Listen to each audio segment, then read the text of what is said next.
So when he was graduating with, I just saw the boy lying there. His clothes were soiled with blood. Yes. Do you know where the police shot him? Yes, after the post-mortem, the doctor told us that he had 4 bullets around the chest and one which passed here.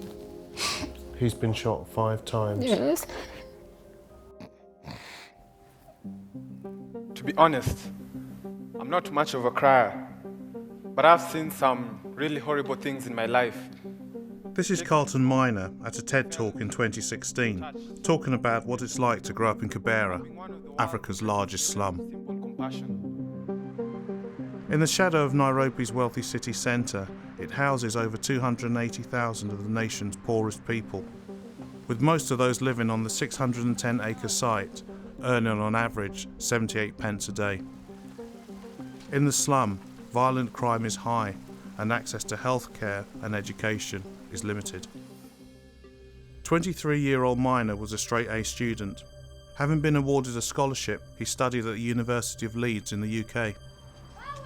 In the early hours of the 21st of December 2018, Myna and his friends were approached by 2 armed officers just a few hundred yards from his home in Kibera.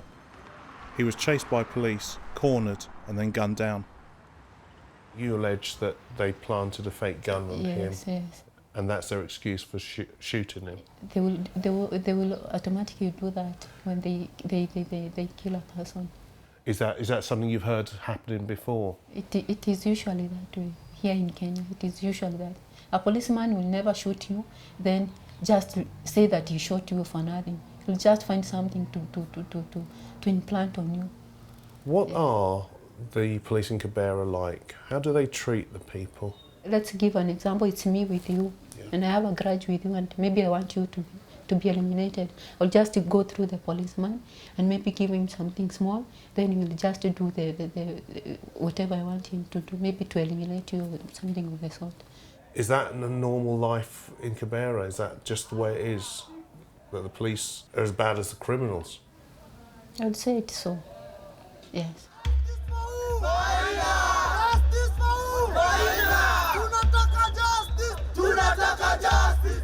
In the days following Myna's shooting, friends and residents took to the streets, demanding justice and calling for an end to extrajudicial killings, deliberate unlawful killings by state agents, namely individual police officers who act without following due process.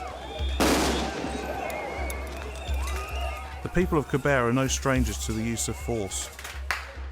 Post-election violence in 2007 and 2017 saw many casualties as crowds clashed violently with police.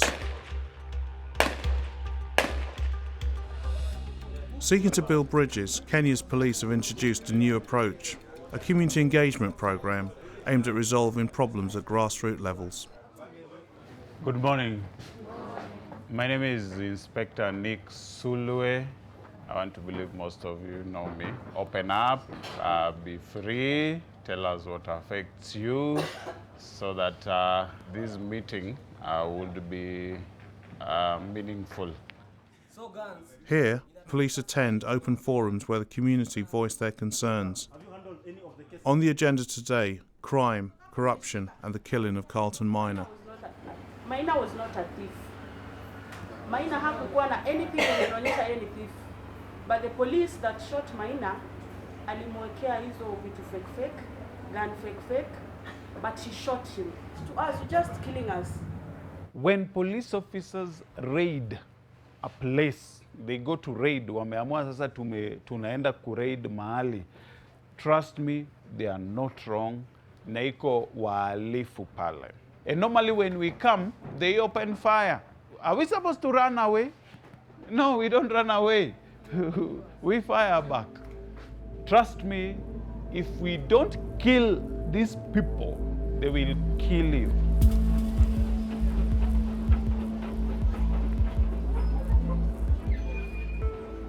As we spend more time in Kibera, locals tell us stories about the police, accusing officers of corruption, rape and murder. So, this is the scene of one of the shootings, yeah? Yes. Gab Uressa is an anti-gun activist. He takes us to the scene where his friend Kevin was allegedly killed by police. 2 years earlier, Kevin had handed in his firearms, but had drifted back into crime. Yet again, we hear the allegation of police fabricating evidence by planting a gun on the victim to justify the shooting. They were all aiming to shoot. Then Kevin was trying to run. It's like bullet was hitting him before reaching here. 7 times. And he came and he lost his life in that point. Just a few hundred feet away, Gab leads us to the scene of yet another fatal shooting. This is where the shooting was. Here, it's alleged that plainclothes officers carrying out an early morning raid in search of a suspect enter a house where they find 3 young men. Handcuffed, they were forced to lie face down on the ground and threatened. After completing the search of the house, the officers released 2 of the men. The third they kill, shooting him 3 times. Hearing the gunfire, Gab left his house and spoke to one of the 2 men who had been released. So when I saw the young man, he was like scared and looked traumatized. Then I told him, what's wrong? He was like, they've killed him for no reason. He was just saying in Swahili, wamemua, wamemua, wamemua. That's killing, killing, killing.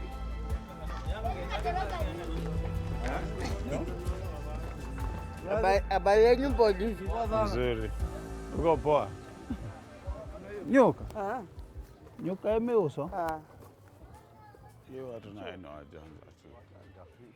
Walking through Kibera with the local police, there's relative calm, but also an underlying feeling of tension. One thing you do notice here is that you're able to walk around, patrol. The crowd seem really friendly towards you. Yes. Yeah? But from what I've been told, it can change at the drop of a hat. Can you explain that to me? Yes. Right now, if we could have a problem right now, as I'm talking to you, over 300 people would come against us. They outnumber us, they come violent, they throw stones and all that. So you're faced with a crowd of 300 throwing things at you. What will trigger or cause an officer to discharge a weapon? Normally we discharge because they throw stones at us. Right. We just discharge and into the air again. What happens if there's someone in the crowd shooting at you? What happens then? Under the law, then I'm allowed to shoot back. Right.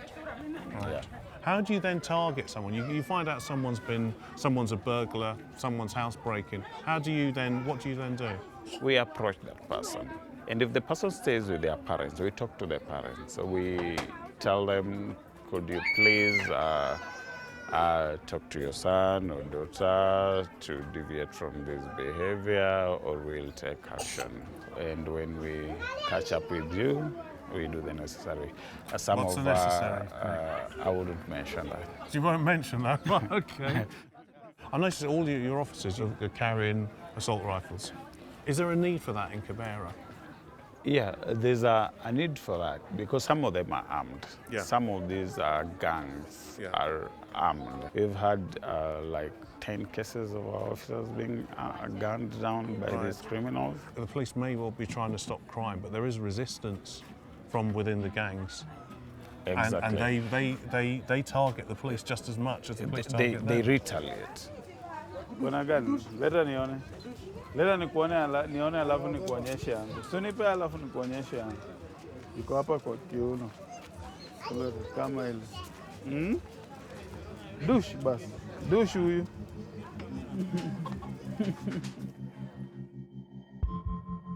The problem of extrajudicial killings is happening across the country, and 2018 saw a nationwide spike.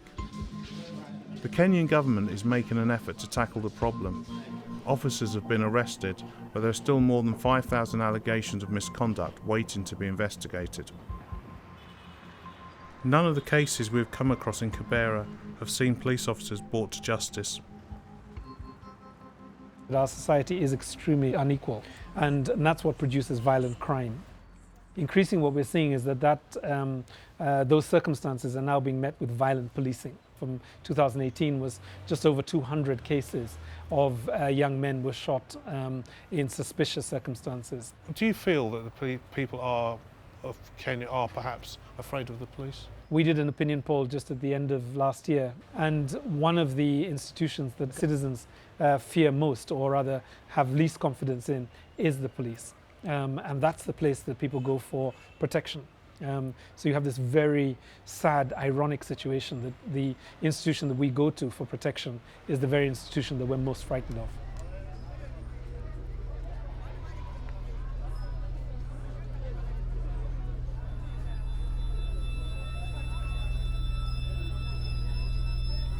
I'm standing here outside the Kibera police station. We were intended to speak to the superintendent in charge of police in Kibera about corruption, about the things we've learnt, about the shootings.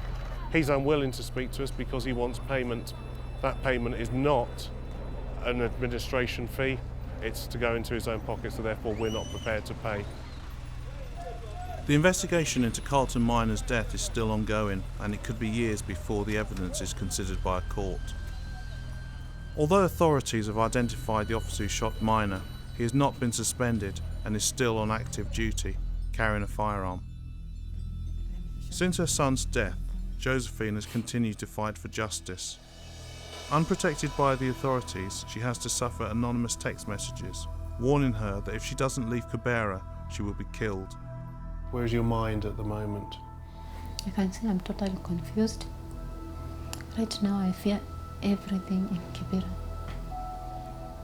I'm just feeling unsafe. My family is there, I can't move. My mother just stays there, I have a sister there. So I don't know. Life in Kibera is becoming miserable to me. Are you hopeful that the men who shot your son will be brought to justice? I can say I'm just hoping that they will give justice to me, because I know for really Carliton died for nothing. I don't have so much, I don't have money to go and giving it out for justice, but I know, one thing I know is that God is going to give me justice. Yes.